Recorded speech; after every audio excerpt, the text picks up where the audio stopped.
एक व्यक्ति अकेला रहता था। एक दिन उसको विचार आया कि अकेले पूरी जिंदगी कैसे बीतेगी। किसी अनाथ बच्चे को गोद ले लिया जाए। अगले दिन वह सुबह उठा और सीधे एक अनाथालय पहुंच गया। उसने एक 8 साल के बच्चे को चुना और उसको घर ले आया। उसने उसका नाम मनसापूर्ण रखा। वह रोज ऑफिस जाने से पहले मनसापूर्ण के लिए खाना बनाकर रख जाता। मनसापूर्ण बिल्कुल शांत, कम बोलने वाला था और एकांत में बैठा रहता था। इस व्यक्ति को उसके साथ रहकर कुछ आध्यात्मिक अनुभव होने लगा। कभी कोई झरना गिरने की आवाज़ सुनाई देती तो कभी कोई बिजली कड़कने की चमचमाहट। यह शुरू में तो डरने लगा, मगर जब मनसापूर्ण को देखता कि वह शांत है, जैसे कुछ हुआ ही नहीं, तो यह भी चुप हो जाता। एक दिन शाम को जब वह ऑफिस से घर आया तो उसने देखा कि मनसापूर्ण घर पर नहीं है। इसने सारे घर में देखा, घर के बाहर चारों तरफ देखा, आवाजें लगाई, मगर मनसापूर्ण कहीं नहीं मिला। यह परेशान हो गया और उस रात बिना खाए पिए ही सो गया।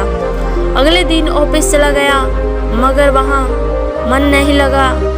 किसी तरह शाम को घर पहुँचा, यह आस लिए कि शायद मनसापूर्ण आ गया होगा, मगर निराशा ही हाथ लगी। 1 हफ्ता बीत गया, मनसापूर्ण नहीं आया। 3 महीने बीत चुके। यह उदास हो चुका था कि शायद इसकी जिंदगी में अकेलापन ही है। तभी रात में किसी ने दरवाजा खटखटाया। यह उत्सुकता बस दरवाजे पर लपका और देखा कि एक साधु मनसापूर्ण को साथ लेकर आए थे। उसने दोनों को अंदर बुलाया। साधु का आदर सत्कार कर दोनों को भोजन कराया। तब साधु ने कहा कि यह जो तुम बच्चा लाए थे, यह एक सिद्ध पुरुष है। जब हमें अंतर्दृष्टि से यह अनुभव हुआ, तब तक आप इनको यहाँ ला चुके थे। हमारे पूर्व गुरु महाराज ने कहा था कि आने वाले गुरु आपके अंदर दिखाई देंगे। हम उसी इंतजार में थे जिस दिन हमें रात को अनुभव हुआ कि गुरुदेव वहाँ अनाथ आश्रम में प्रकट हुए।